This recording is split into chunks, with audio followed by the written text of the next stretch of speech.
Magandang hapon po sa ating lahat na naririto at maligayang pagdating sa Tagalog service ng Grace Fellowship Church, Alabang.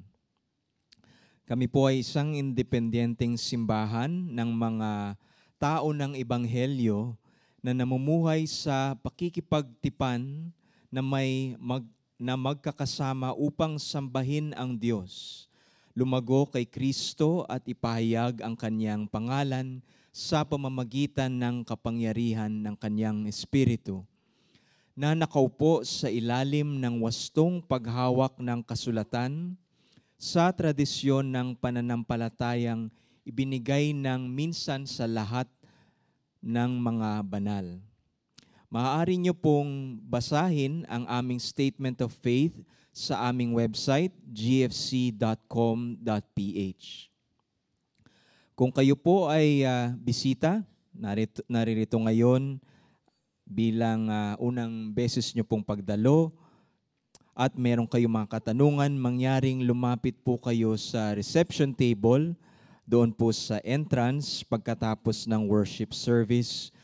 Ikalulugod po naming idirekta kayo sa mga kasagutan na hinahanap ninyo.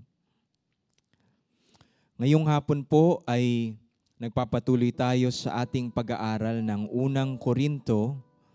Si Brother Carlo Leal ang mangangaral mula sa unang Korinto chapter 13 verses 8 to 13.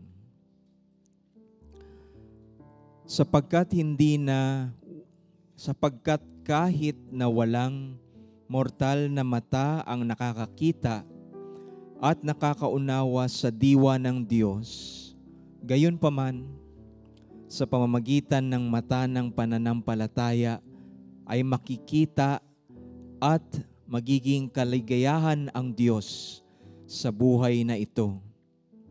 Kahit na isang salamin na mas madilim, at sa buhay na darating naman ang harapan. Sabi ni Matthew Poole. Sa Mateo chapter 5 verse 8, sinabi ni Jesus na mapapalad ang may malinis na puso sapagkat makikita nila ang Diyos. Blessed is the pure in heart, for they shall see God. Sinisimulan natin ngayong hapon ang ating pagsamba sa pag-awit ng awit 63. At tulad ng sinasabi ni David na sumulat ng Salmo, lumalapit tayo sa Diyos na may pinakasimple ngunit malalim na kahilingan na makita natin siya. Alam ng Diyos ang pananabik ng kanyang mga hinirang at walang kahit ano dito sa lupa ang sasapat sa lahat ng mga desires o pagnanasa natin, kundi ang Diyos at ang Diyos lamang. Kaya ang ating dalangin ay sa sanktuaryong ito na may bagbag at mapagsising mga puso, naway makita natin ang ating banal na triune God sa pamamagitan ng mga means of grace, mga biyayang kanyang ibinigay sa kapangyarihan ng banal na Espiritu. Mangyari po tayong tumayo at atin pong sabay-sabay na awitin Psalm 63, O God, you are my God.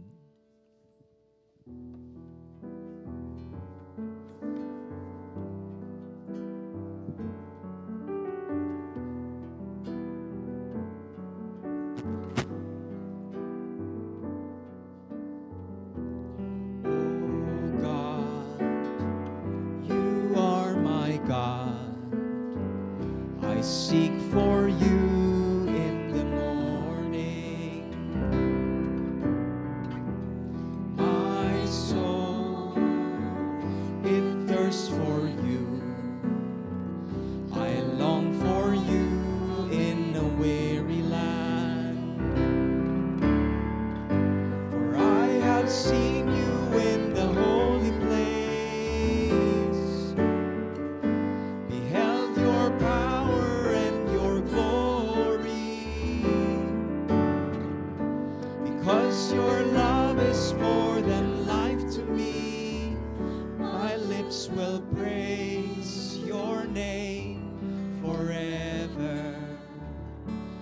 long as I live.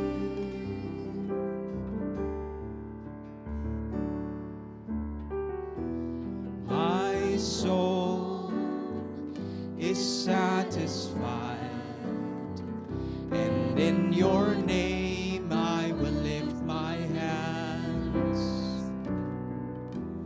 My mouth will give you praise. I sing beneath the shadow of your wings.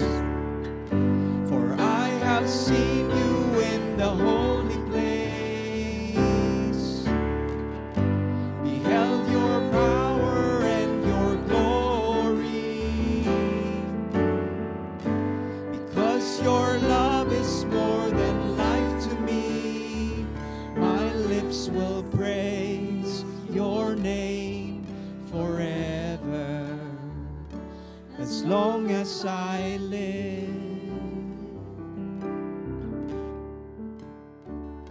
As long as I live.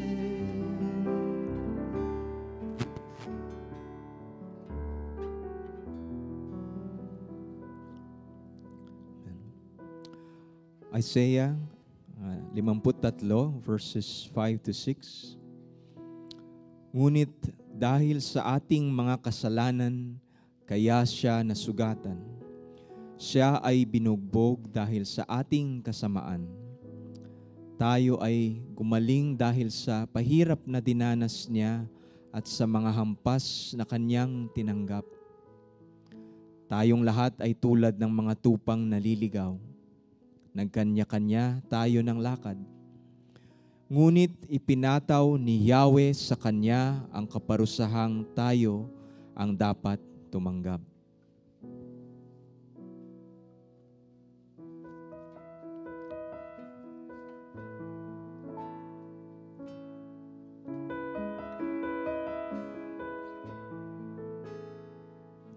Pag-ibig ng ating Ama, hindi ito masukat. Bugtong anak ibinigay upang tayo'y iligtas. Sakit at lusa'y dinanas sa ating makasalanan. Si Jesus ang tanging daan, buhay katotohanan.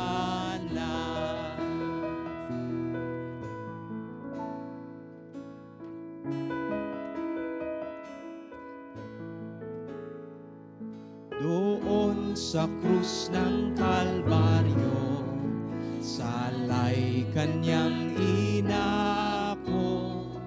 Kahihiyang aking dulot ay tiniis ni Kristo.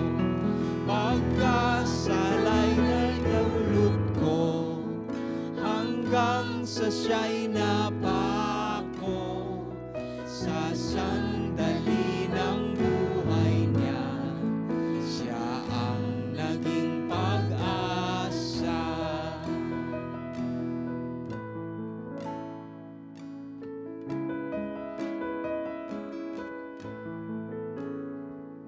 Wala akong itataas o kahit na sino paman, tanging si Jesu Cristo lamang dapat sa buhay itanghal. Marapat-dapat pa ako, sagot ay niwala ako, ngunit alam ng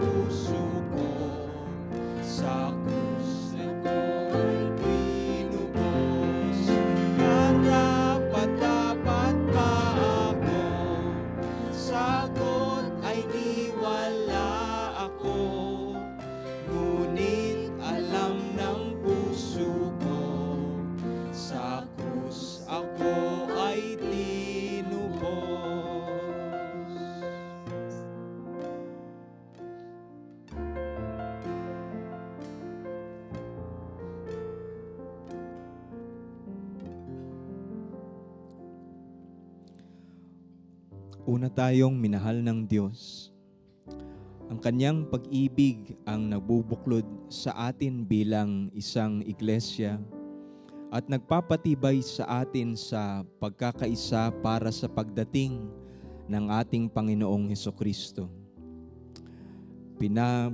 Binabanal niya tayo katulad ng larawan ng kanyang anak. At gagawin niya iyon hanggang sa ito'y maganap sapagkat walang makapaghihiwalay sa atin sa pag-ibig ng anak.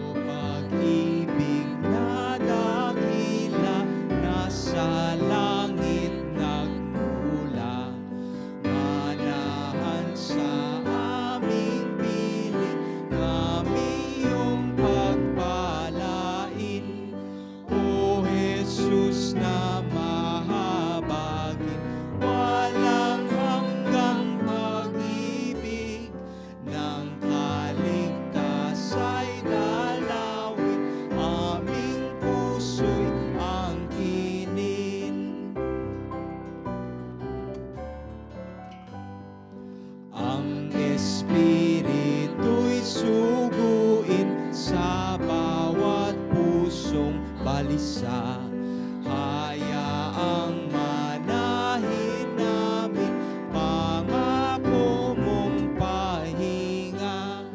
Pagkiling sa kasalanan sa aming puso'y alisin. Buhay namin pagharian sa salay palayain.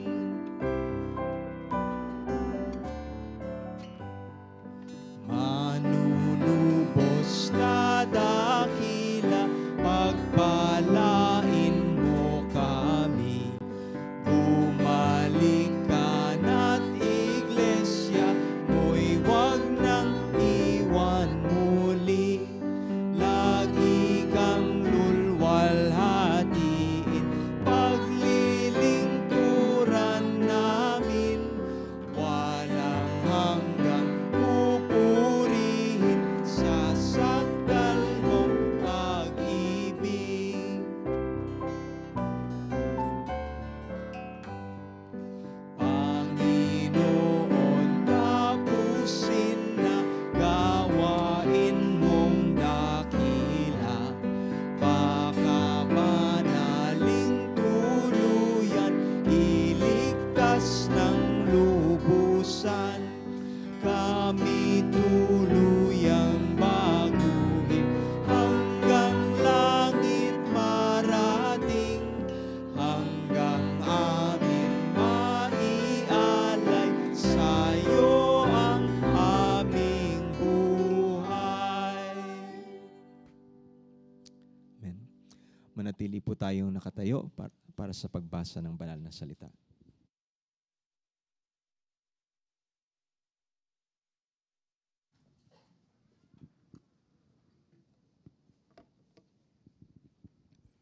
Unang Juan, Kabanata 4, mga talata 7 hanggang 12.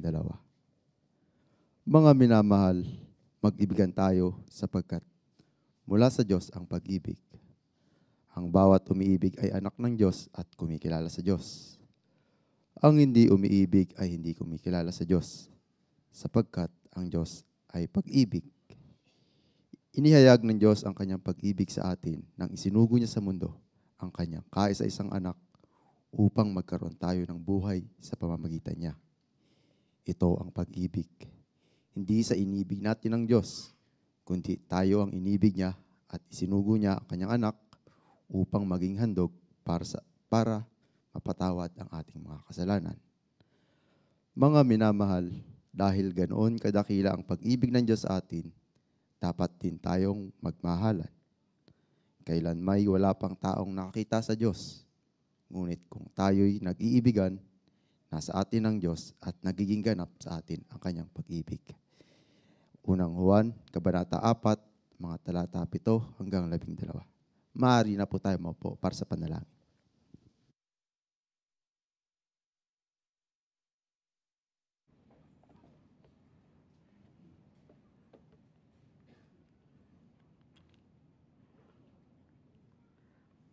Tayo po'y manalangin. Panginoon, pinupuri ka namin at pinasasalamatan, Lord, sa pagkakataong binigay niyo sa amin upang kami ay makapagtipon, Lord, bilang isang simbahan sa inyong pangalan, Panginoon. Tunay ngang isang pagpapala sa amin na kami magsama-sama, Lord, umawit ng sabay-sabay at matuto mula sa iyong salita.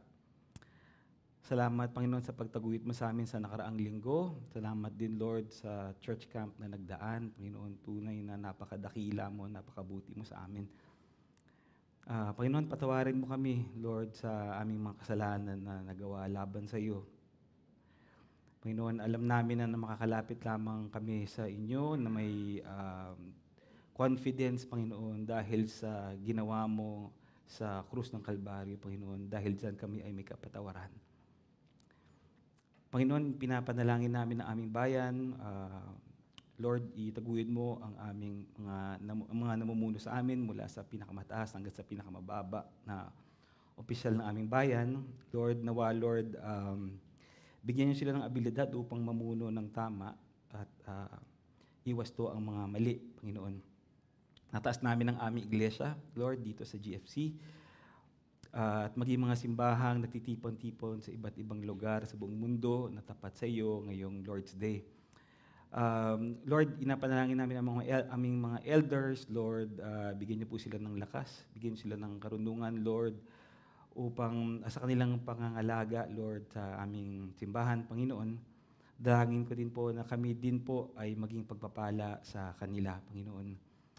Tulungan niyo po, Lord, ang bawat isa sa amin, Lord, ang mga may karamdaman, ang mga may nangangailangan, Lord, ang kinukulang. Panginoon, kayo nawa ang maghatid ng healing, Panginoon. Even, Lord, yung mga kailangan namin sa pang-araw-araw, Panginoon, isinusurrender namin sa inyo, Panginoon. Lord, ihanda mo ang aming mga puso at isipan. Lord, Diyos na banal na Espiritu, Lord, kayo ang magbukas ng aming mga mata. Panginoon, aming mga puso ang iaraw sa aming pakikinig sa inyong salita.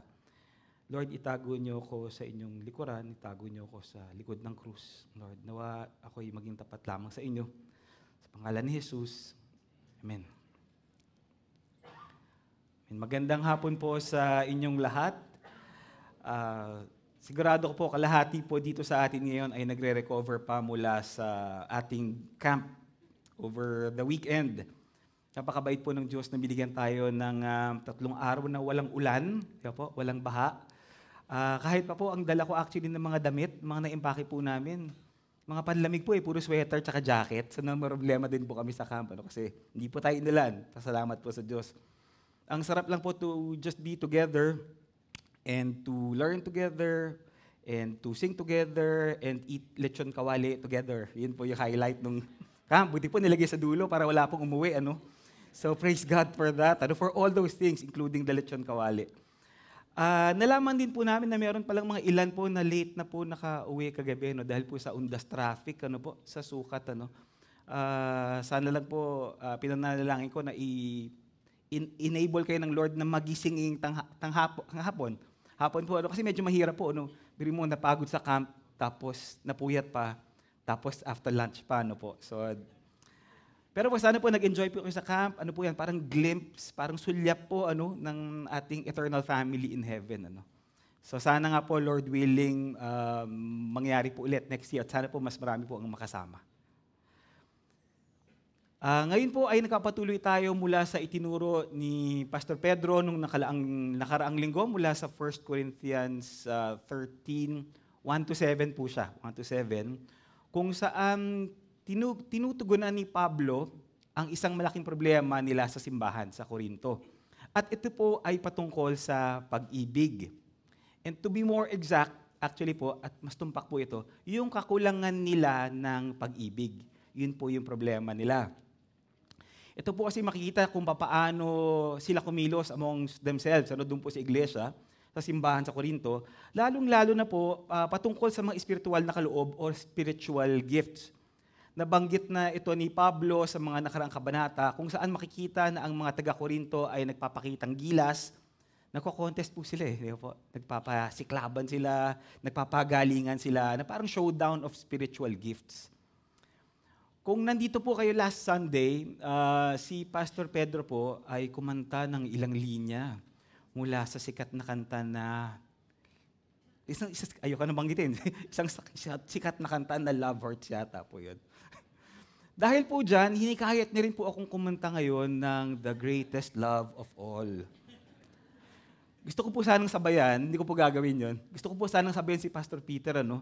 Kaya lang isip ko lang po, yung passage nga po natin ay nagbibigay linaw na hindi dapat daw po tayo magpasiklaban sa pagdating sa gifts.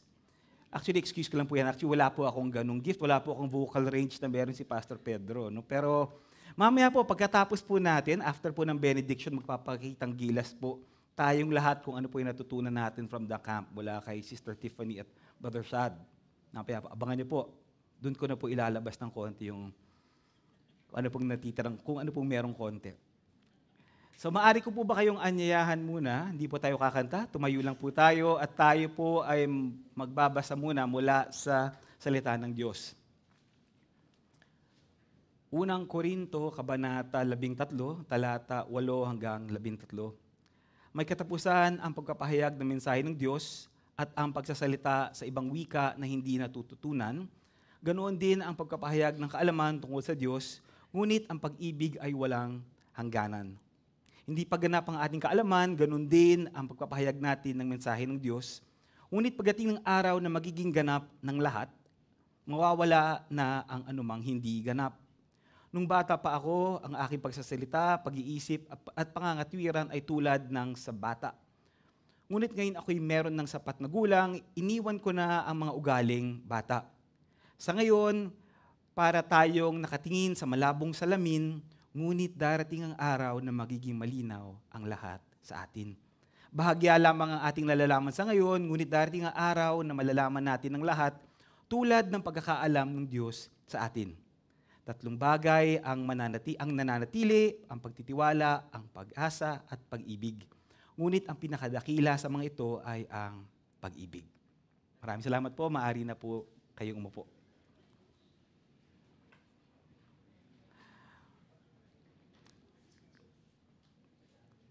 Quick background lang po, special po sa ating mga bisita, pero alam na po natin kasi we've been through Corinthians for the past, hindi ko na gano'ng katagal na, ilang buwan na, no? Ang mga tiga-Korinto po ay immersed, nakababad po sila sa kanilang kultura na labis na may pagpapahalaga sa karunungan ng tao o human wisdom. Lubos nilang mahilig po sila sa entablado, gusto po nila yung limelight, paborito po nila yung kanilang mga orators, mananalumpati. Paborito po nila yon, mga abogado, yan po yung mga tinitingala nila sa kanilang society kasi kasama na po yung mga philosophers. Tandaan po natin na wala pa po silang TV noon. Di ba? Ilang beses pa rin ulit, ano? So imagine niyo lang po na ganitong yung mga uri ng tao ang kanilang tinitingala. Ito po yung talagang basically celebrities nila, no? Na kanilang inahangaan, ano? Ito ay malaking bahagi ng kanilang kultura at ito yung humuhubog po. Ito, sinishape nito yung kanilang values at pinahalagan sa kanilang buhay. Ngayon po, problematic po yan dahil ang lungsod ng Korinto ay kilala bilang isang sentro ng materialismo. I-describe ko lang po yung kultura nila, no? Immoralidad, divisiveness, competition. Mahilig po sila, orators nga po, hilig nila. Gustong-gusto po nila yan. Tandaan din po natin yung Korinto, actually malapit po dyan, sa Greece po yan, malapit dyan po nagsimula ang Olympic Games. So can you imagine yung kanilang competitive spirit, ano? Ang problema po dyan, ngayon alam na natin ano yung nangyari sa Korinto, ang problema po dyan, nung sila ay naligtas, sila po syempre pumasok sa simbahan, naging bahagi ng simbahan, ngunit po problema, bit-bit din po nila yung kanilang immoralidad, bit-bit din nila yung kanilang pag-uugali na mapangwasak o divisive attitudes, yung pag-iisip po nila, at saka yung general pattern ng kanilang pamumuhay, ano? Hindi nila ito tuwirang iniwan Baliktad po. Bagkus, dinala nila ito papasok ng simbahan. Problematic po, di ba? Bagamat yung faith, yung hope and love, yung pananampalataya, pag-aasa at pag-ibig, ito po ang nagdala sa kanila sa simbahan bilang mga mananampalataya. Pumunta pa rin po sila ron sa default mode nila na being mga Corinthians. Yung pagiging sikat, gusto na limelight, celebrity culture, at syempre yung pasiklaban na nga, dinala na nga even sa gifts. Pagdating sa church, pasiklaban na ng mga gifts. Yun po yung karakter nila, no? Dito po sa ating passage, itinutuwid sila ni Pablo.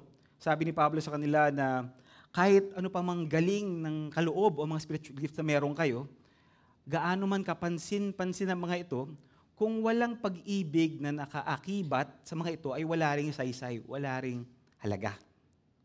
A person who can do all things, perform all gifts, kung walang pag-ibig, they amount to nothing, walang halaga. Ito po ang ating outline ngayong araw. Dalawang bahagi lang po. Dalawang bahagi lang. At naka-cluster po sa tatlo yung mga main points. Una po ang bahagi, tatlong mawawala. Prophecies, tongues, knowledge. Ikalawang bahagi, tatlong mananatili. Faith, hope, and love. Punta na po tayo. Diretso na po tayo sa una nating verse. Ang pag-ibig ay walang hangganan. Ito po ang ating title at main point po for today, pag-ibig na walang hanggan. At ito po isang bagay na ating naririnig, nababasa, at marahil sinabi na rin po natin to sa mga tao na po, o binigkas sa isang pagkakataon. Tunay nga po na napakaganda po itong paghahayag na ito. No? Love never fails, love never ends, pag-ibig na walang hanggan. Pero po, problematic din po kasi lahat po tayo may preconceived notions na kung ano ito. No? May kaisipan na tayo, may mga paniniwala tayo around it kung ano yung pag-ibig, Kristiyano man tayo o hindi. Ang dami nga po natin alam na mga love songs, di ba po? Test natin ng konti. Sasabihin ko po yung title, sabihin niyo po sinong kumanta. Pwede ba? Pwede, ano? Masusubukan po natin yung demographics, anong era kayo. Love Me Tender. Tama po. Tama po, Elvis. Hindi ko na po tatanungin kung Endless Love. Sige, pwede na. The Greatest Love of All. Oo, mas marami tiga 80s yata dito. And, All You Need Is Love. Beatles, tama. Ito, siguro may marami bang kabataan ngayon? Siguro, Love Story. Tama. So, kita mo, automatic, di ba? Mas maraming kabataan ngayon, ano? Makikita po din natin yung demographics, marami po yung mga dekada po, makikita mo eh. Kuhang-kuha po kaagad po dito banda eh, yung kay Elvis, kuha po. Hindi ko na po ituturo. Nakikita rin po natin yung tema ng pag-ibig sa mga pelikula. Sobra pong sikat ang tema ng pag-ibig sa mga maging po yung kwento na sobrang trahedya na historical, parang napaka-boring, ano? Tragic, ano? Kagaya po ng Titanic. Alam niyo yung pelikulang Titanic, ano? Hindi ko po alam kung alam ninyo na ito po ang highest grossing movie of all time. Dahil po sa romantic angle sa pamamagitan ni Jack and Rose. Alam niyo po, automatic. Marahil po ay ginawa niyo pa nga po siguro yung post, di ba po? Yung post ng Titanic. Ano? Kahit wala naman po kayo sa barko, ginagawa po ng tao yan. Basta may konting cliff lang, ginagawa na po ng mga tao yan. Na Titanic post pa din. Ano po? Titanic was number 1 for 12 years. Number 1 for 12 years. And actually po, yung dalawang pelikula na tumumba kay Titanic, ano po yon? Nasagot kayo ng umaga eh. Ako na lang po sasagot. Yung dalawang tumumba po sa kanya, nag-top 1 and 2, after 12 years, na-reigning on top siya, was actually number 1 Avatar, number 2 was Avengers Endgame. Pero ito pa rin po, kung isipin nyo, itong dalawang pelikulang tumumba kay Titanic, base pa rin po sa tema ng pag-ibig, ibang form lang po, friendship and heroic sacrifice. Ang punto ko lang po, alam po natin, may iba tayong pananaw sa pag-ibig, ano po. Dito nga po, love never ends, di ba po? Walang katapusan, walang hanggan. Marami po nakita po natin yan o sinulat na natin sa mga postcards, Hallmark cards, slam book, o kaya sa likod po ng mga graduation photos pag gumagawa kayo ng mga dedication ng araw. Ano? Love never fails, nalagay natin. Narinig po natin love never fails kahit po sa, lalo po pag nag-attend tayo ng mga weddings, di ba po? Love never fails. Only to find out po na hiwalay na po yung couple after a year. Parang gano'n po, ano? Yan po ang hirap po ng pagkakaroon ng pag-ibig bilang tema o main point sa isang sermon. Kasi po ito ay madalas na overused, ito ay madalas abused, at madalas misused. Dito po sa ating talata, sa ating passage, sinasabi ni Pablo na ang pag-ibig ay walang hanggan. Ito pong statement to ay hindi isang cliche na pangkasal. Bagkus po ito ay isang statement o pahayag na sentro sa ating passage at nagbibigay ng nararapat na climax o kasukdulan sa 1 Corinthians 13. Ito po yung center. At ito po ay may agad na aplikasyon sa atin ngayon at meron din po siyang eternal na implikasyon. Ito po ang ating proposition po for today. Ito po ang punto kasi ni Pablo. Ang mga kilalang kaloob o gifts, spiritual gifts, na pinapahalagahan ng mga taga-Korinto ay pansamantala, pero ang pag-ibig po ay walang hanggan. Hindi nagbabago, walang katapusan. Dito po sa verse 8, halos maririnig mo na si Pablo na sinasabi sa mga Korinto, mag-focus kayo sa mga bagay-bagay na pinakamahalaga. Mag-focus kayo sa mga bagay na walang hanggan. At yan ay ang pag-ibig. Sa halip na mag-abala kayo sa mga pinakatanyag na spiritual gifts sa simbahan, prophecies, tongues, knowledge, mga kaloob na ibinibigay sa inyo, na nagbibigay sa inyo ng katanyagan, prominence, Sa halip po mag-focus po kayo sa pag-ibig. Ang pag-ibig ay hindi kailanman magwawakas dahil ang Diyos ay pag-ibig. Alam po natin yan. Sabi po ng theologian na si D.A. Carson, na ang scripture doesn't say, ang Bible po natin doesn't say God is hope. Diba? God gives hope. Hindi sinasabi ng Biblia na God is faith. Diba? God grants faith. Diba po? Pero God is love. Diba po? 1 John 4:16. God is love. Kaya't ang pag-ibig ay magpapatuloy magpakailan paman. At ito po yung kailangan marinig po ng mga taga-Korinto. Kasi nga po, naabala po sila sa paglalaban-laban, Kasi ganun nga po ang kanilang culture, At nakakalimot po sila sa pag-iibigan. Yun po yung nagmamatter po, Dahil wala pong hanggan. Ang ibig sabihin po ng pag-ibig ay walang hanggan dito sa verse 8 ay may dalawang bagay. Na hindi ito magtatapos magpakailanman at hindi ito nabibilang sa panahon na ito lamang. Ito ay isang bagay, hindi rin po ito isang bagay na sinusuot natin kapag linggo. Sinusuot natin, that we wear on a Sunday, tapos po hinuhubad natin pag pumapasok na tayo sa ating mga eskwela, sa ating mga trabaho. Hindi rin po ito bagay na ginagawa kapag nagbibigay tayo sa may hirap o nangangailangan. Si Pablo po ay hindi nagiging emotional dito actually sa passage na ito. O sentimental, hindi po ganun siya dito. Hindi po yung tipong, ang bait naman ni sister, o ang loving naman ni brother. Ginawa niya to, ganito. Sa halip po, ang pag-ibig na nakasaad dito sa verse 8, dito sa chapter 13, and as a whole po, ay nasa konteksto ng Christianity. Yung uri ng pagmamahal na pinakamahusay na pinakita ng ating Panginoon at tagapagligtas na Jesucristo, na si Jesucristo na nagmahal ng walang kapantay na pag-ibig, sacrificial love na humantong sa krus upang ikaw at ako ay magkaroon ng buhay na walang hanggan. Yan po yung pag-ibig dito. 1 John 3:16. Sa ganitong paraan natin nalalaman ang tunay na pag-ibig, ibinigay ni Jesucristo ang kanyang buhay para sa atin. Kaya dapat din nating ialay ang ating buhay para sa ating mga kapatid. Ang pag-ibig ng Diyos ay ipinakita ni Jesucristo sa krus ng Kalbaryo. Ang pag-ibig ng Diyos ay hindi nangangailangan na tayo ay maging karapat-dapat na tanggapin ito dahil hindi naman natin ito makukuha sa ating pagsusumikap, hindi naman tayo maliligtas sa ating paggawa ng mabubuti, good works, di po ba? Pero ayon po sa Romans 5:8, sabi po dyan, pero ipinakita ng Diyos sa atin ang kanyang pag-ibig sa ganitong paraan, kahit noong tayo'y makasalanan pa, namatay si Kristo para sa atin.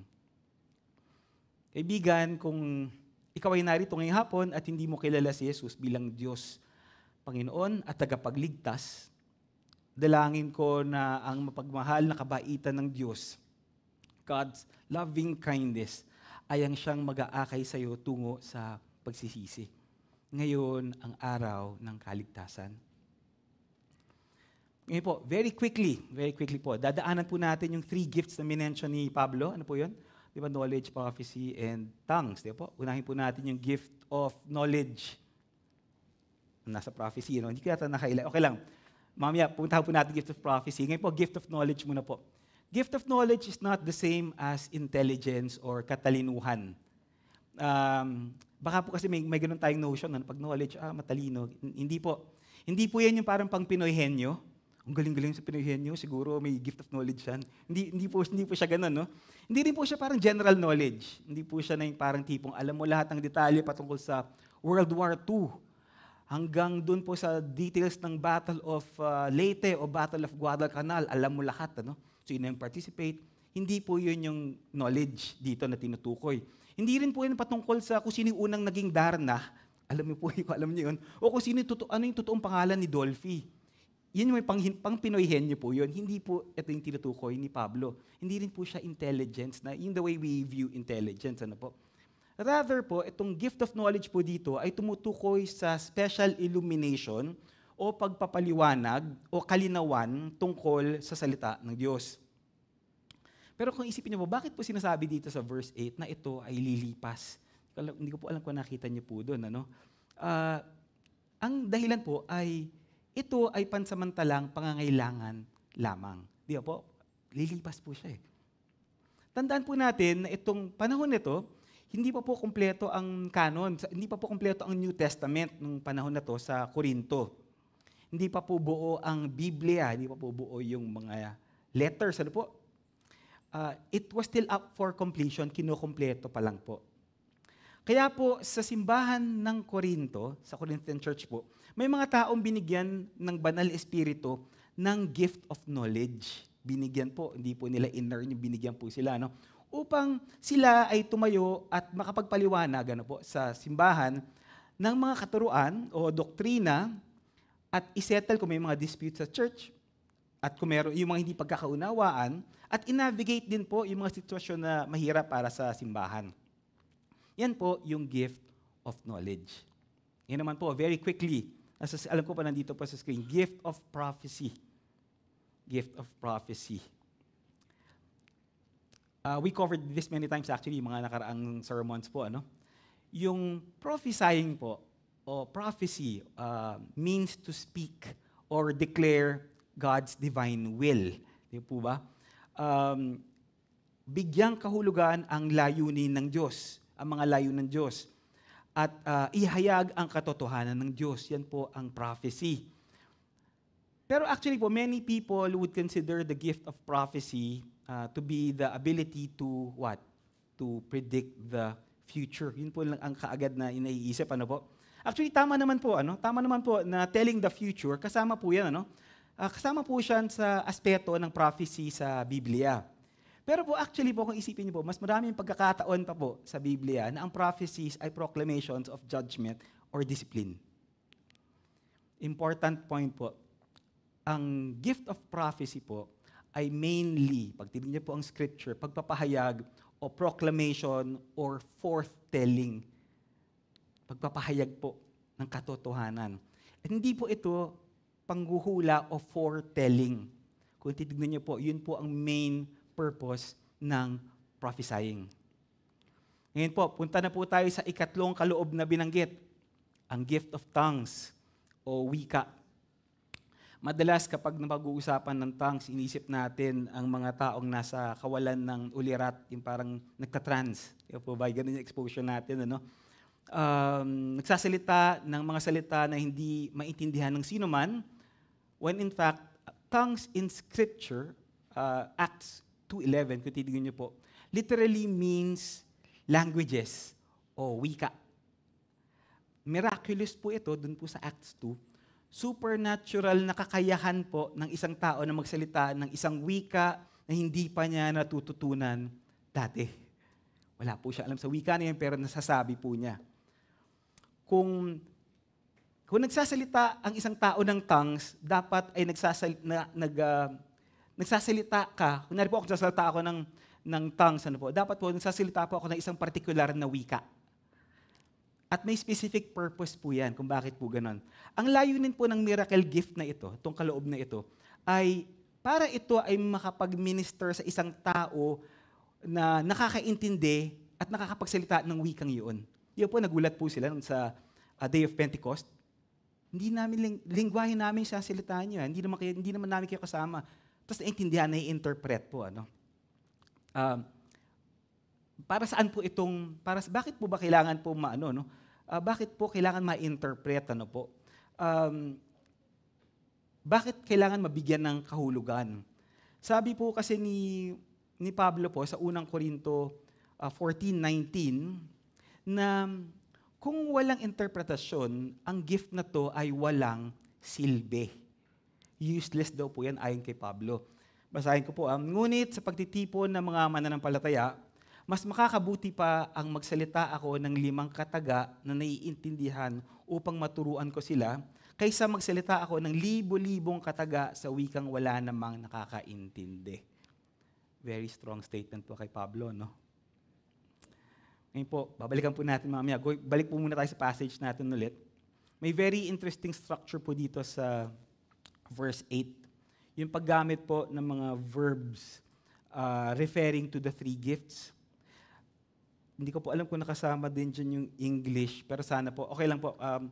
Kasi po mas nandiyan naman ang pastor, no? Mas akma po yung sa English the way it was divided, no? The way, kung ihahambing nyo po sa original na Greek, doon po kasi, dyan po, may katapusan ng pagpapahayag ng mensahe ng Diyos at ang pagsasalita sa ibang wika na hindi natututunan, ganoon din ang pagpapahayag ng kaalaman tungkol sa Diyos. Yan po yung verse 8. Ang English po niyan, as for prophecies, they will pass away. As for tongues, they will cease. As for knowledge, it will pass away. Very interesting po kasi ginamit ni Pablo doon sa verbs na yan, doon po, o pandiwa, doon po sa original na Griego. Dito po sa Tagalog po kasi parang hindi po masyadong nahimay, nakagaya nung sa original na language.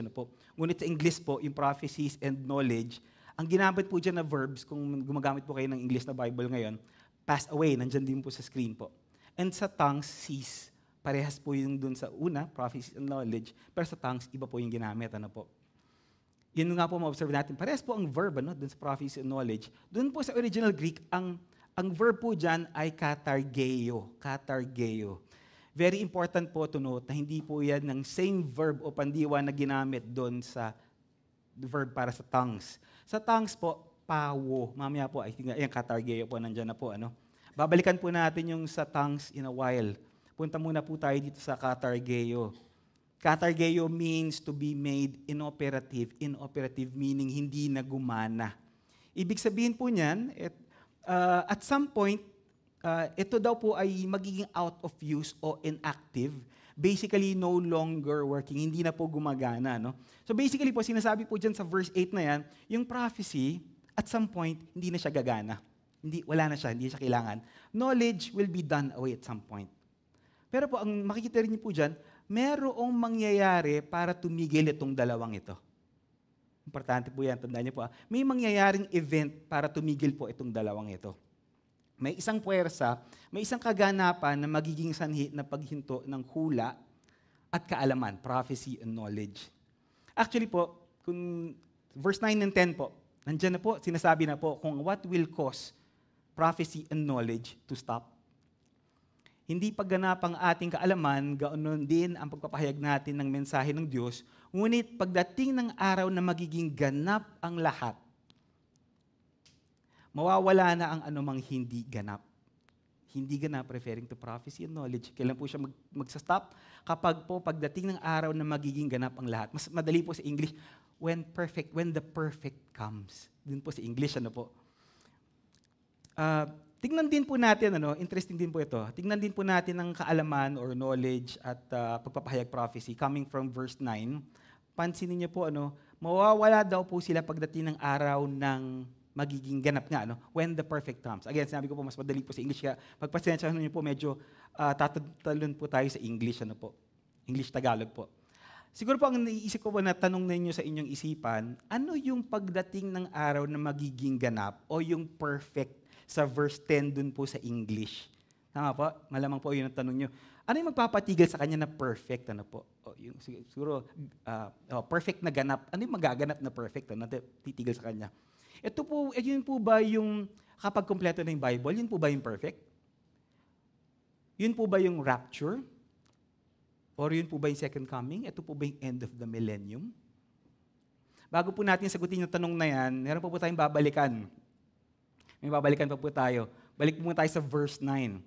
Verse 9 po, very interesting to observe na yung knowledge, yung kaalaman, at yung prophecy, pagpapahayag na lang ang nabanggit sa verse 9. Pansin niyo po, wala na po dyan yung wika.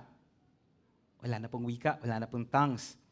Ngayon po, babalik na po tayo sa tongues. Pinark po natin kanina yung tongues. Balik po tayo sa tongues.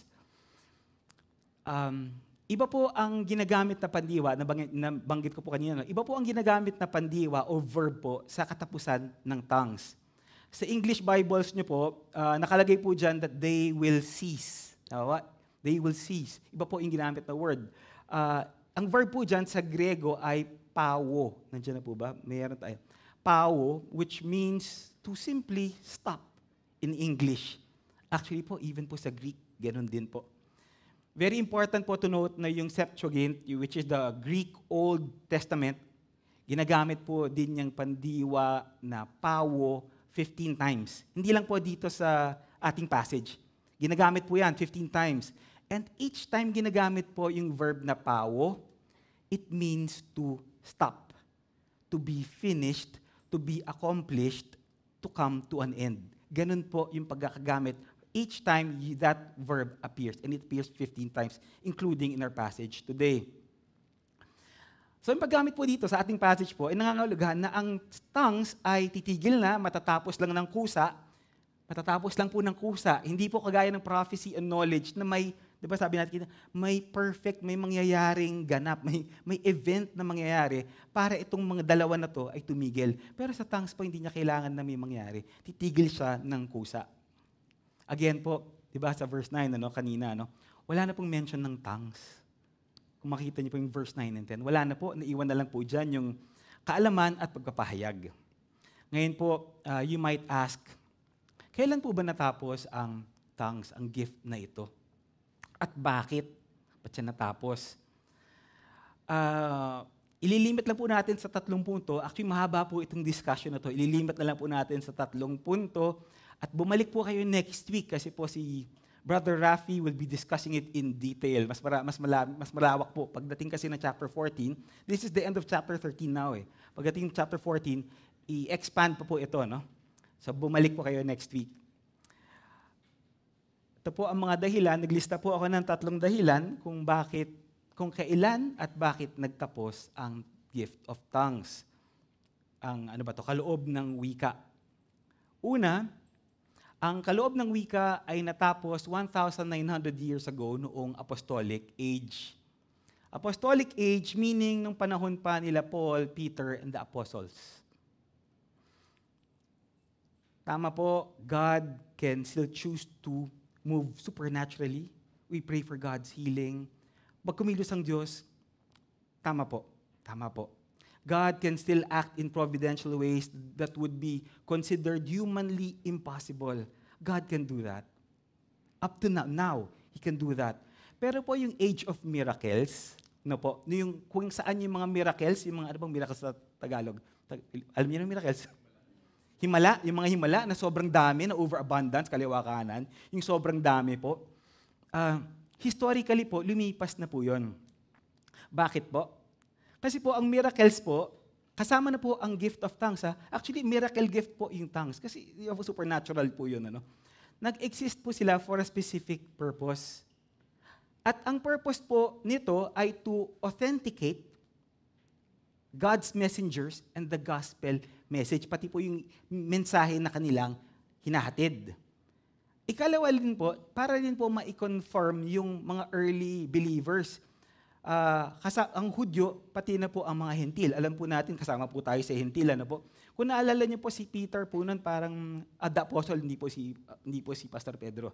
Si Peter po nun, nung nasa early part of Acts yun po, parang bilib na bilib lang siya sa mga Hudyo. Parang sa mga Hentil, hindi siya. Parang iwas siya. Po. Pero di po buwan nung pumunta siya sa bahay ni Cornelius, ang laking gulat niya. Hindi naman po Hudyo si Cornelius, di ba? Ang laking gulat niya, nakakapag-tongues din sila Cornelius sa king household po nila. Di ba po? Again, to authenticate po, kailangan po yung gift of tongues at that particular period to authenticate po na, okay, tama ang mensahe, tama, but even yung mga naniniwala, okay? At open ang salvation to both Jews and Gentiles. Important sidebar po about miracles.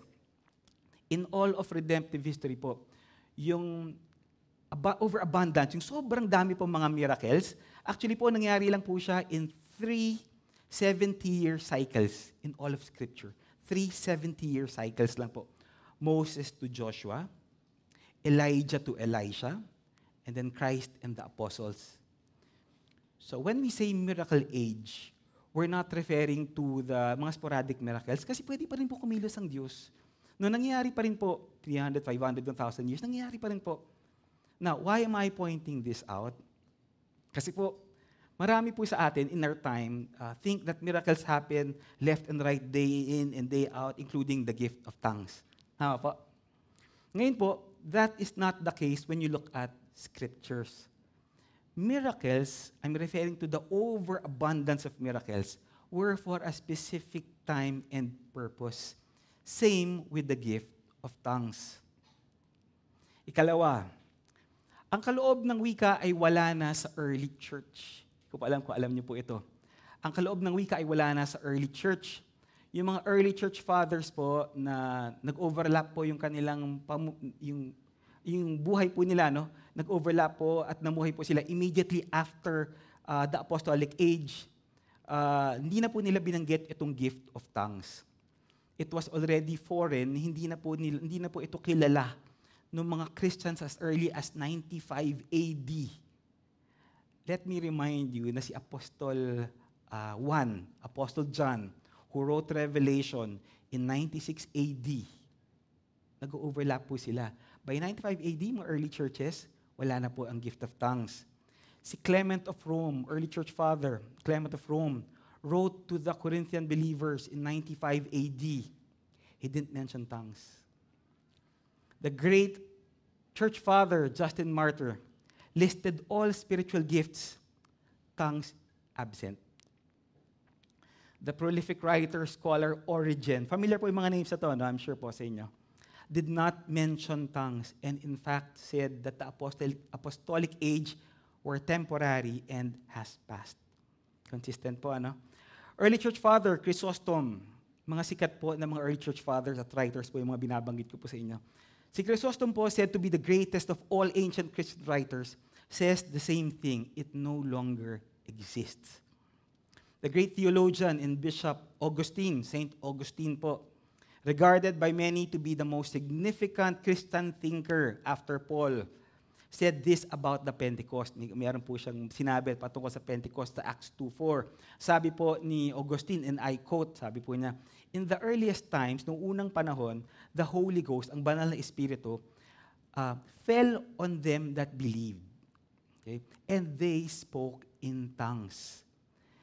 Sabi po niya, sabi po ni Augustine, these were signs adapted to that time, para dun po sa panahon na yun, and it passed away.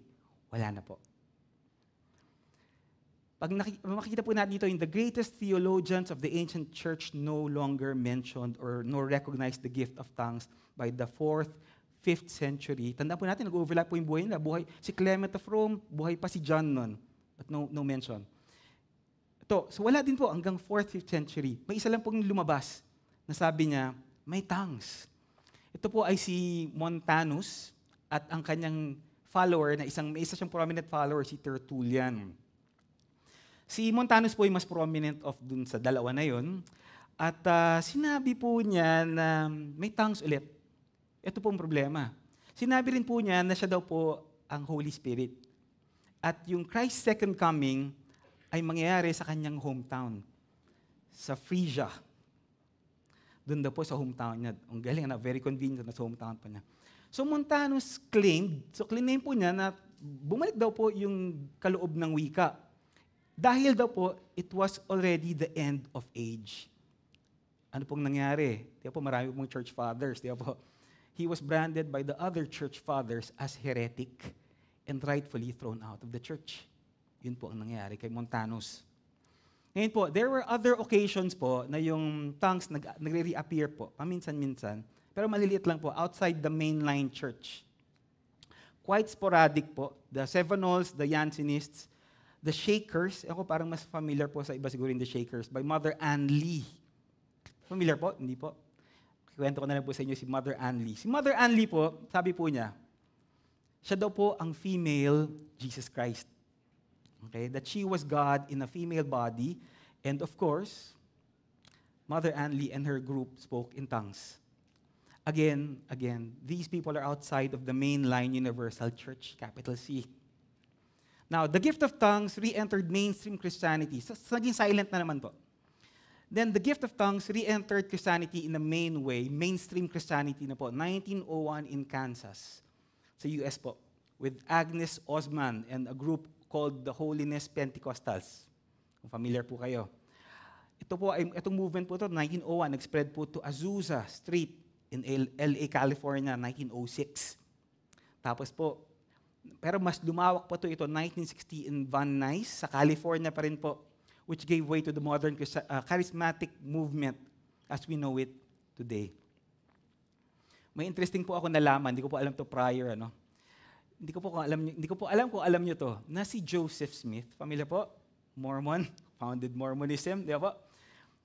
Joseph Smith and the Mormon Church, whose Christology, paniniwala at patungkol kay Kristo, is different from ours. Alam naman po natin yun, di ba? They speak in tongues. The Mormon Church speaks in tongues. Si Joseph Smith po, tinuruan niya sila na magsalita in tongues. Ito po yung sabi niya, and I quote, arise upon your feet, speak or make some sound, continue to make sounds of some kind, and the Lord will make a tongue or language of it. Gawin mo lang, tas hahabol ng Lord, bibigyan ka niya. Tongues, prophecy, revelation, visions, healing. Hindi ko pa alam kung magugulat po kayo, those are all in the Mormon manual. You can look it up after. Now, here's the main point. Ito po yung pangunahing punto dito sa part na ito. For almost 1,800 years, the gift of tongues was not part of the main church. It wasn't a part of the early church, led by the early church fathers na nag-overlap pa sa mga apostles. It wasn't a part of the Reformation.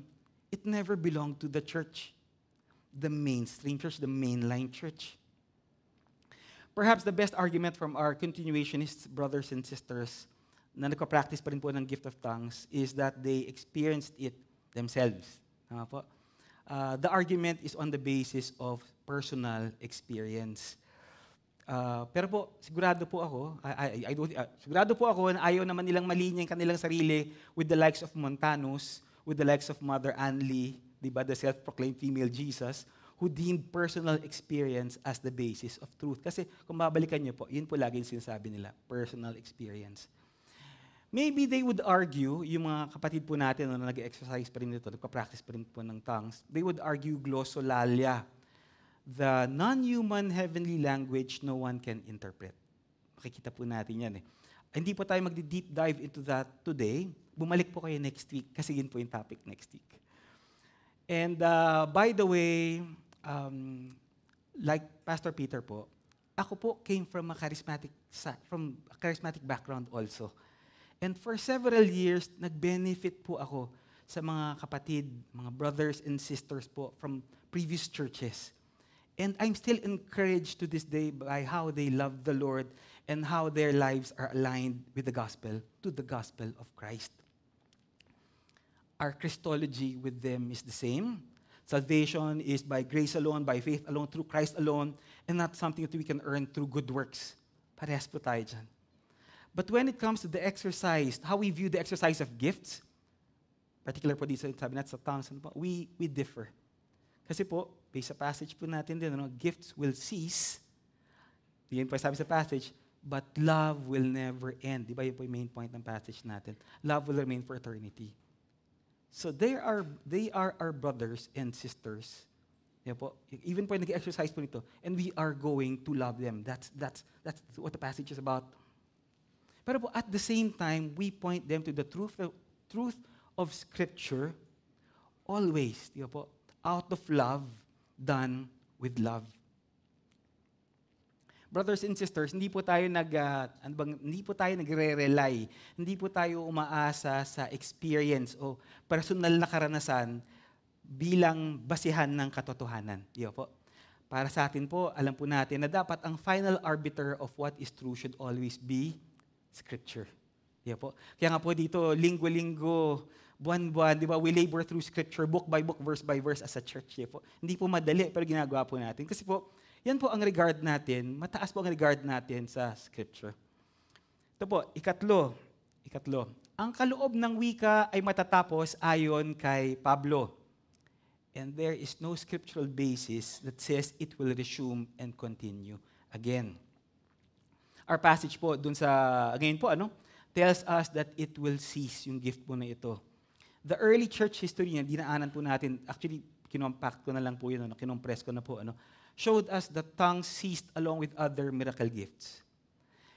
Hindi ko rin po kung alam, kung aware po kayo dito, kung naisip niyo po ito, the last recorded miracles in the Bible occurred between 58 to 60 AD. Alam niyo po ba yung mga nangyari ng dalawa, na last two recorded? Yung healing po sa Malta, yung kay Paul, di ba, stranded po sila for a while, na-healing po doon, supernatural po yun. At yung kung naalala niyo po, ikalawa po, Eutychus, naalala niyo po si Eutychus? Nahulog, tama. Si Eutychus po, siya po yung binuhay mula sa kamatayan, kasi po, di ba, nahulog po siya mula sa third floor window. Naalala niyo po, yung si Paul naman, kasi si Pablo naman, nag-preach buong araw, gabing-gabi na, pipreach pa rin siya, di ba po? Tapos nakaupo siya sa may bintana, tapos nahulog po siya. Nalala niyo po? Kaya nga po wala tayong bintana dito para hindi po kayo mahulog. So, yun po, yung dalawang yun, actually, yun po yung last two miracles recorded in all of Scripture. They're in Acts. Wala na pong minention sa Bible na additional miracles all the way to 96 AD when John finished Revelation. Wala na po. Again, balikan ko po, di ba, clusters of, po siya? 3 70-year clusters po. Yung cycle of miracle age, po. Ito pa po, important to note also, na yung miracle gift of tongues, ay na-mention lang po in one of the oldest books in the New Testament, which is what we're going through. Isa po ito sa mga naunang nasulat na mga libro, na mga liham ni Pablo sa New Testament. Pagdating niyo po ng Ephesians, pagdating niyo po ng Romans, na sinulat po later pa po, tapos po, diniscuss din po yung ibang mga kaloob, iba pong gifts po doon. Again po, ano po ang hindi niyo na makikita doon? Gift of tongues. Absent na po siya. Wala na po. Tandaan niyo po, si Pablo po ay sumulat ng 12 letters.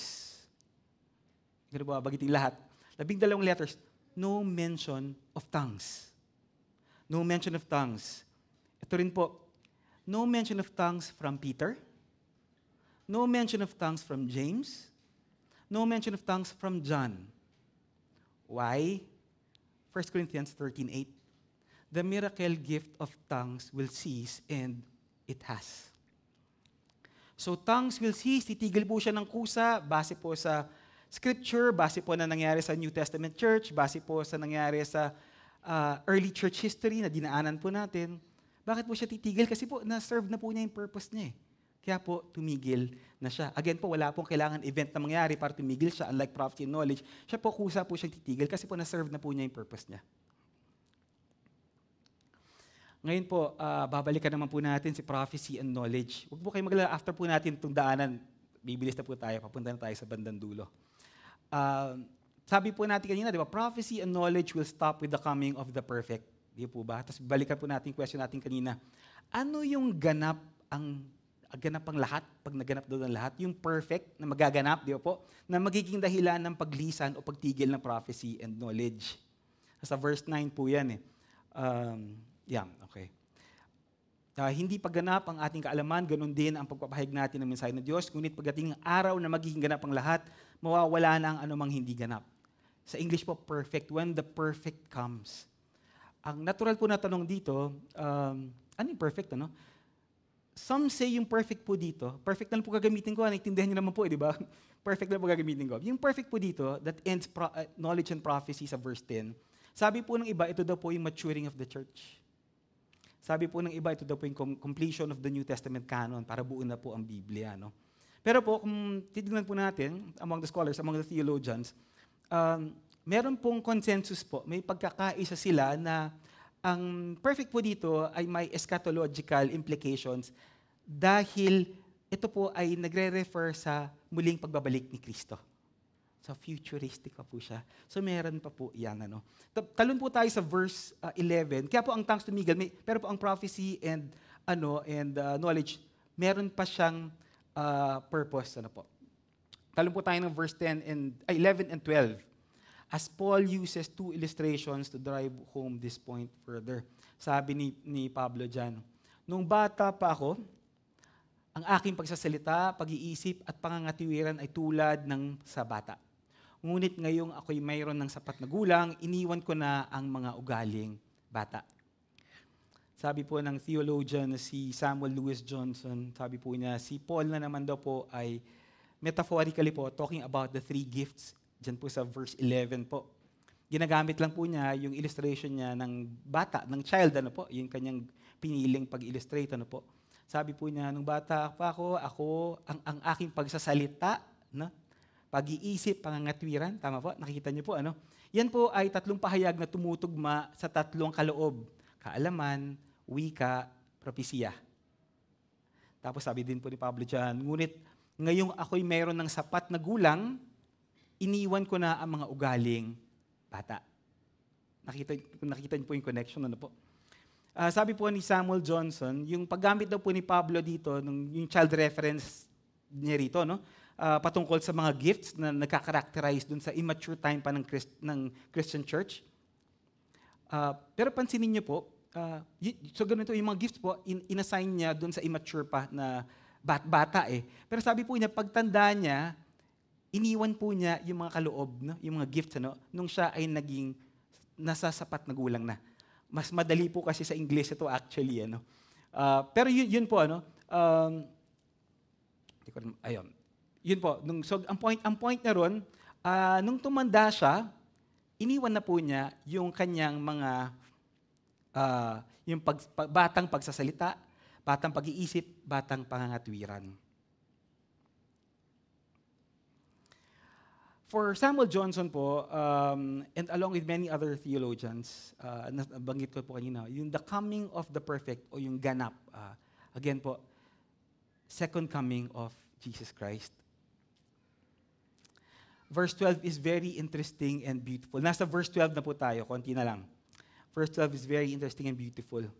Sa ngayon, para tayong nakatingin sa malabong salamin, ngunit darating ang araw na magiging malinaw ang lahat sa atin. Bahagya lamang ang ating nalalaman sa ngayon, ngunit darating ang araw na malalaman natin ang lahat tulad ng pagkakaalam ng Diyos sa atin.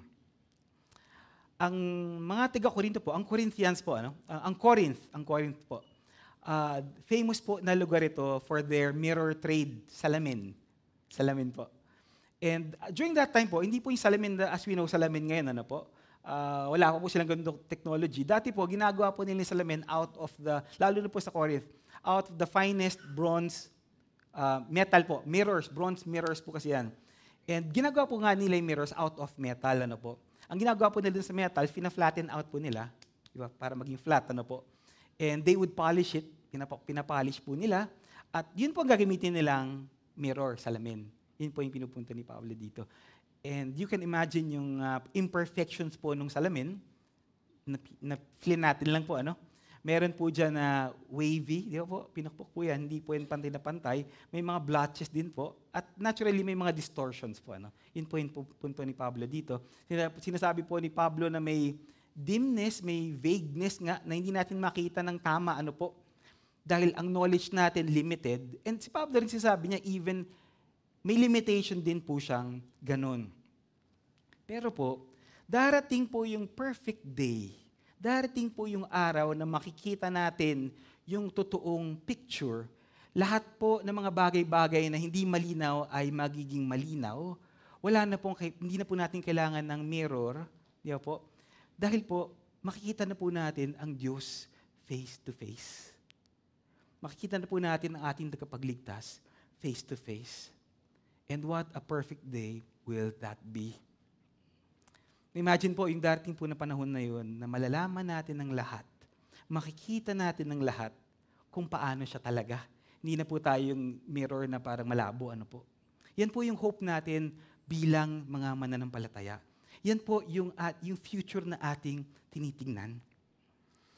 Yung perfect thing po dito, yan po yung eternal na estado. Ano po. Yan po yung eternal new heaven, capital H, and the new earth that begins at the end of the 1,000-year millennial kingdom. At sana po, sa ating pong pag-aantay, sa ating pong, as we look forward to this day po, the perfect day, nawa po yung panalangin natin na ikagaya po kay Jonathan Edwards. Di po? So gusto ko po itong quote na to talaga. Lord, stamp eternity on my eyeballs. Panginoon, itatak mo ang walang hanggan sa aking mga mata. Diba? Eyes on eternity. Huling bahagi po. Huling bahagi. Ang tatlong mananatili. So kanina po, tatlong mawawala. Ano po? Dito po, tatlong mananatili, faith, hope, and love. At ito na po yung ating last division and last verse for the day. Isa lang pong verse ito. Again, makikita po natin yung pagsulat ni Paul, parang flow po siya in threes. Ganyan po siya, di ba kanina, prophecy, knowledge, tongues. Dito po, tatlo rin, ginamit niya, faith, hope, and love. May triad po siyang ginagamit. Sinasabi po niya na ito pong tatlo na to, ito po ang very foundation ng believer, kung ano yung naranasan ng isang believer sa kanyang pagkakaligtas, nung iniligtas siya ng Diyos. Ito po yung sagot doon sa tanong na yun, ano yung nagkakarakterize sa'yo bilang isang Kristiyano? Ito po ang sagot. Faith, hope, and love. Ito po yung buong Christian experience.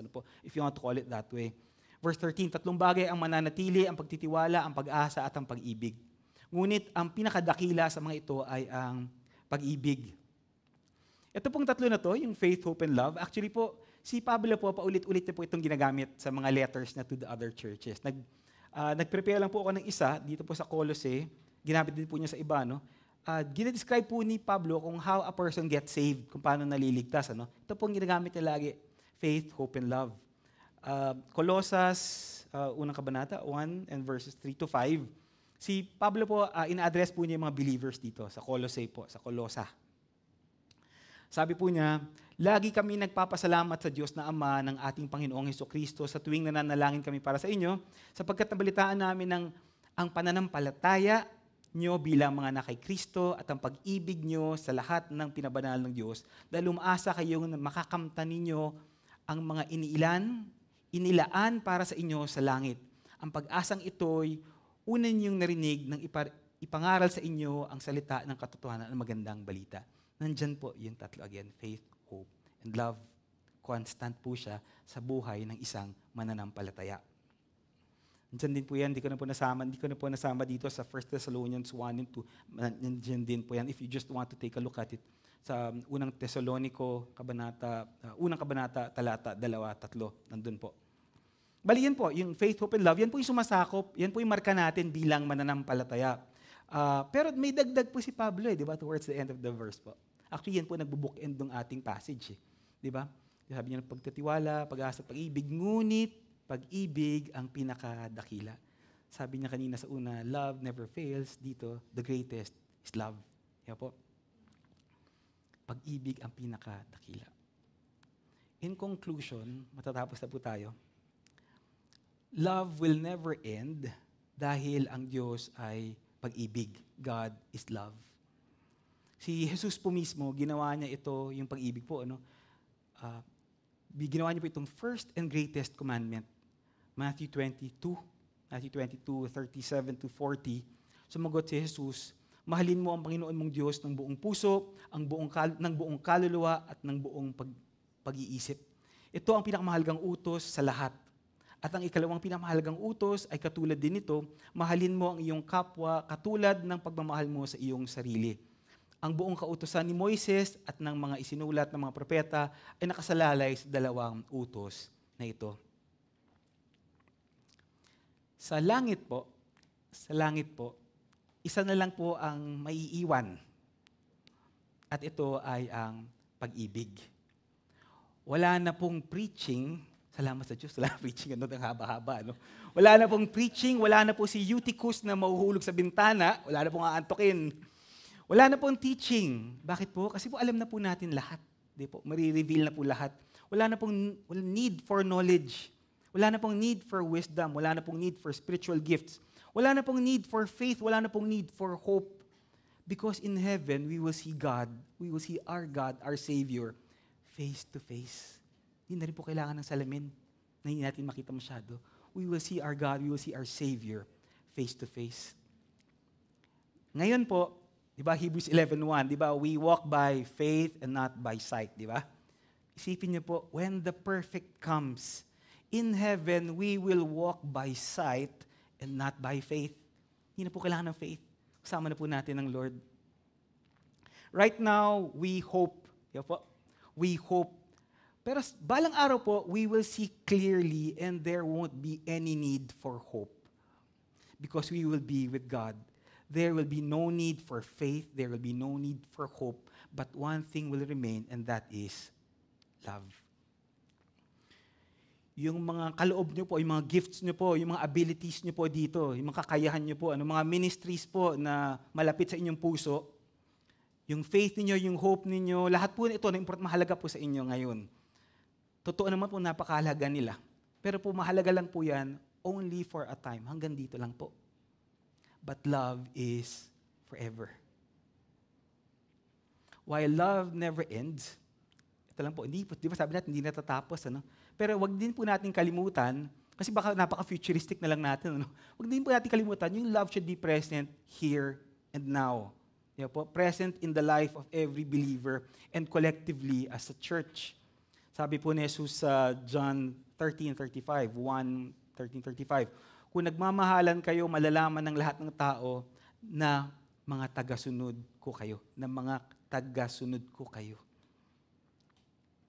To paraphrase what si Paul po, patapos na po tayo. To paraphrase lang po what Paul is reminding the Corinthian church po, yung mga believers po doon at maging po ngayon, ang mga kaloob ay pansamantala lamang. Ang pag-ibig ay magpakailan paman. Po. Gifts are temporary, gifts are partial, gifts are elementary. Kaya nga po may mga child references po siya, di ba? Ang mga kaloob ay maliliit o minor lamang po na bagay kumpara sa pag-ibig. Kaya po mag-major po tayo dun sa pag-ibig. Yan po kasi yung mahalaga, yan po yung walang hanggan. Yung iba po, minor lang po yun. So focus on love, focus on showing love, focus on reflecting God's love shown through Christ. Hayaan niyo po ako magtapos sa isang kwento. Several years ago po, may isang grupo ng mga salesmen nagpunta po sa isla sa isang regional convention sa Cebu. It was the 24th of December 24 na po, and right after the conference, siyempre po nagmamadali po sila. They wanted to make sure that they are home in time for Christmas. Noche Buena na po, di ba? December 24. So imagine po, punta po silang airport, nagmamadali sila. At sobrang mamadali nila, kasi final call na po, tinatawag na po yung mga pangalan nila. And their gate po, yung kanila, magko-close na po, may iwanan po sila. Magpapasko po, di ba?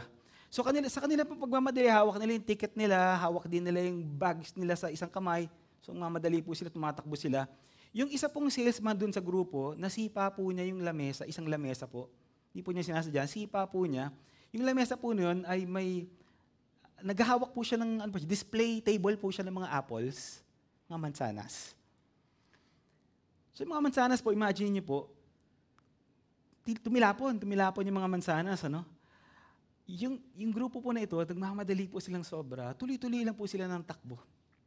At nakarating nga po sila sa kanilang gate, nakasakay po sila sa kanilang eroplano, saktong-sakto lang po. Saktong-sakto lang. Lahat po sila ginawa yon maliban sa isa. May isang naiwan.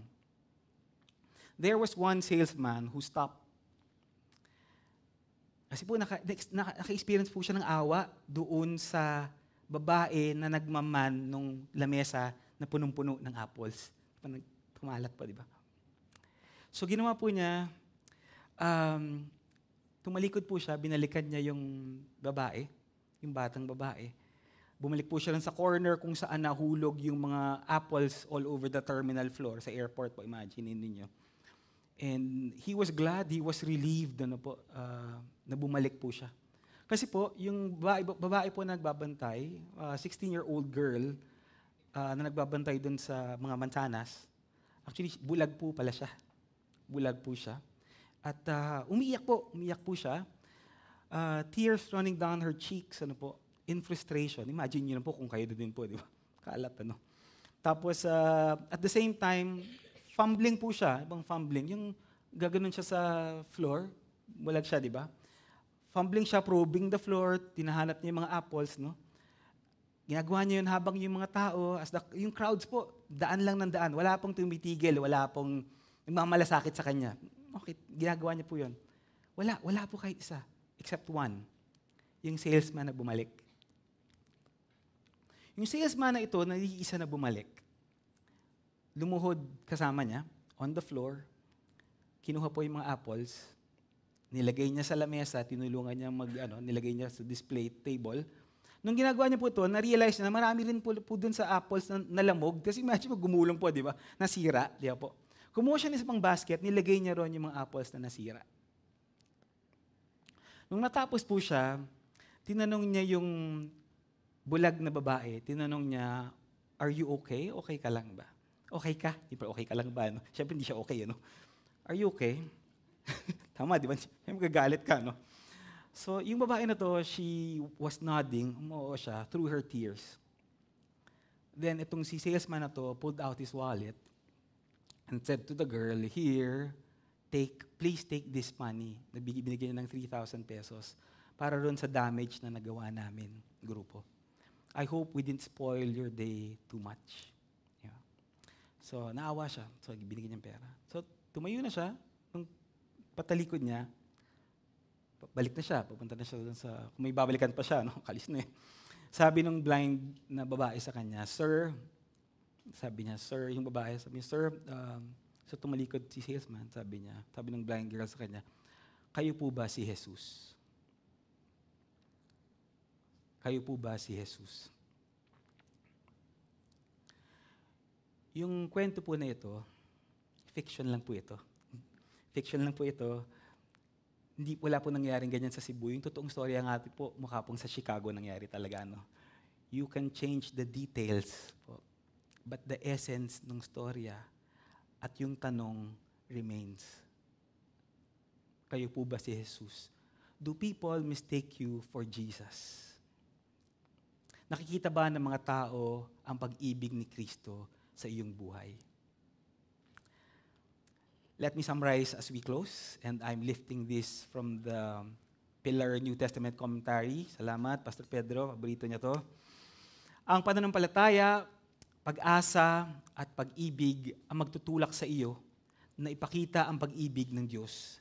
Propesiya, mga wika at kaalaman na lubhang pinahahalagahan sa Korinto ay hindi. Sila ay mga palatandaan lamang sa hinaharap.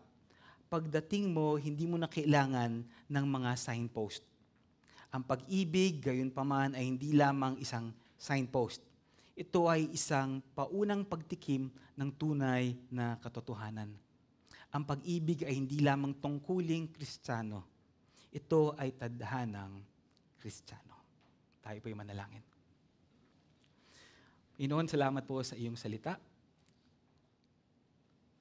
Lord, salamat sa inyong pag-ibig, Panginoon, na nagligtas sa amin. Nawa, Lord, ma-reflect namin ito, ang inyong pag-ibig, ma-share namin ang inyong pag-ibig, Panginoon, at maging tunay ito sa aming buhay, Panginoon, na kapag nakikita ng ibang taong aming buhay, ay makikita ang wangis mo, Panginoong Jesus. Lord, salamat po sa pangalan ni Jesus. Amen.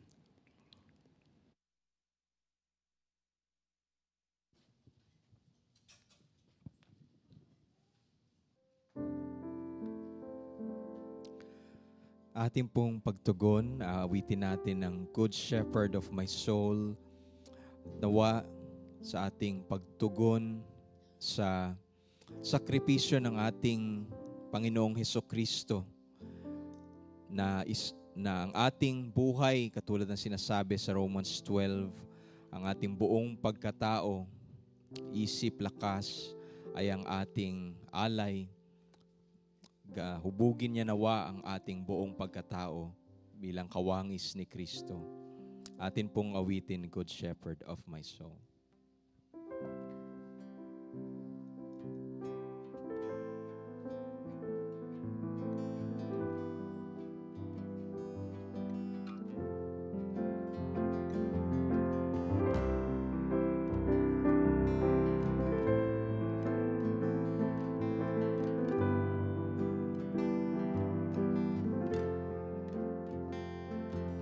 Good Shepherd of my soul, come dwell within me.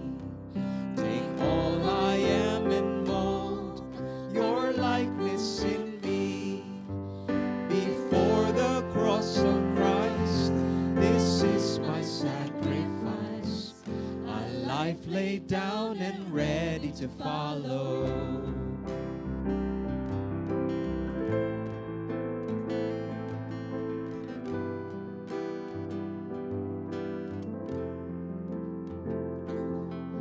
Troubled find their peace in true surrender. The prisoners there release from chains of anger.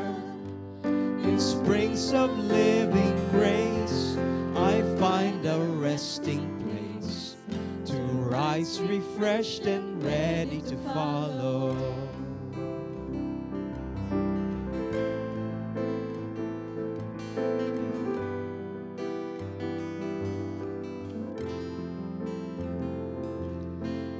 Walk this narrow road with Christ before me, where thorns and thistles grow and cords ensnare me. Though doubted and denied, He never leaves my side, but lifts my head and calls me to follow.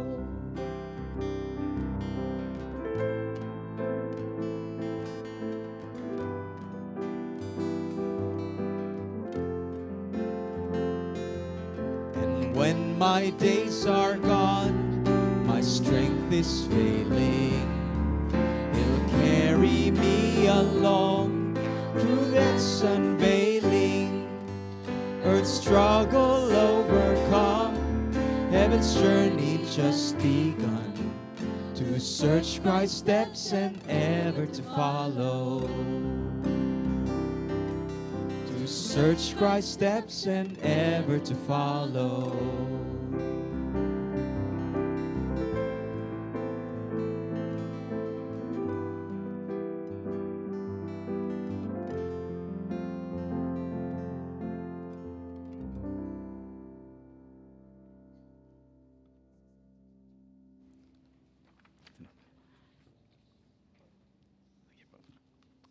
Just a few announcements before we end.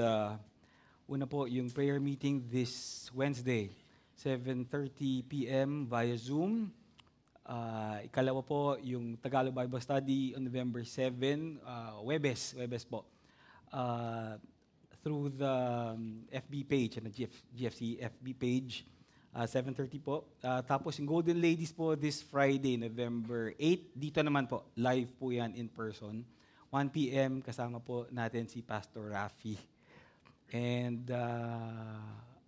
may Women of Grace and Youth. They will be meeting this Saturday, 9 o'clock for Women of Grace. Dito po, in person po, pero may Zoom din po sila. Please register. And then Youth din po, Saturday, this coming Saturday, November 9, 3 p.m. Here po. So, meron pa po isa. Yan, okay.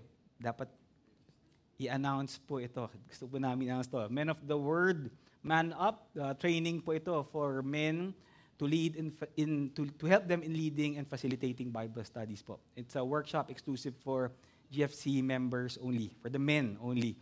Please register lang po so we can get the number po for this workshop. This is on November 16. Okay. Ang ating benediction passage po is from 1 Thessalonians 5:23-24. Nawa ang Diyos ng kapayapaan ang siyang magpabanal sa lahat sa inyo, naway manatiling walang kapintasan ng buo ninyong katauhan, ang inyong espiritu, kaluluwa at katawan, hanggang sa pagdating ng ating Panginoong Hesukristo, tapat ang tumatawag sa inyo at gagawin niya ang mga ito. Glory be to the Father, and to the Son, and to the Holy Ghost, as it was in the beginning, is now, and ever shall be, world without end. Amen. Amen. God bless you po. Blessed Lord's Day, everyone.